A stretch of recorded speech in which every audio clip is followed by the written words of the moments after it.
მოგესალმებით. დღევანდელ ვიდეოში განვიხილავთ, როგორ დავამზადოთ და მოვაწესრიგოთ შაბლონი. ამ შემთხვევაში ავირჩიოთ ცარიელი ფაილი, სადაც ჩვენ თვითონ დავამატებთ ინსტრუმენტებს. ჩემ შემთხვევაში სამუშაო ფაილი უნდა შედგებოდეს 3 დამოუკიდებელი ხმისაგან. ამიტომ ავირჩევ მაგალითად პიანინოს ინსტრუმენტს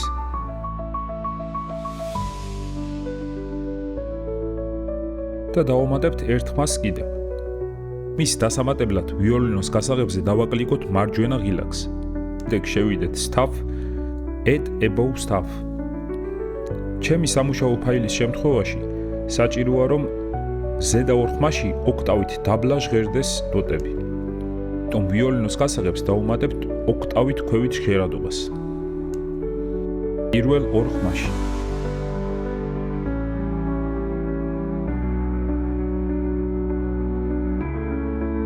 პარტიტურის სახელის შესაცვლელად ორჯერ დავაკლიკოთ დასახელებას. აქედან შეგვიძლია სახელი შევუცვალოთ, ან თუ არ გჭირდება საერთოდ წავშალოთ. ჩემ შემთხვევაში სამუშაო ფაილი ძირითადად უნდა გამოვიყენო საგალობლების ან ხალხური სიმღერების ჩასაწერად.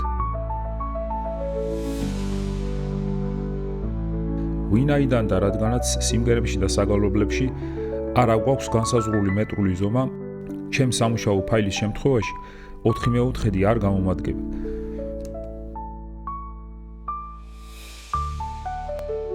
Shift+M-ით გამოვიძახებ მარცხნახმობს, სადაც მიუთითებ ზომას open, რაც გაძლევს საშუალებას თავისუფალი ზომით ჩაწერო ნოტები. და სადაც მუხლი დამთავრდება, შემდეგ იქ დაუსვა ტაქტის ხაზი. Shift+B ვიძახებთ მარცხნახმობს, დავწერთ ტაქტის აღნიშნულ სიტყვას თუ როგორი ტაქტი გვინდა.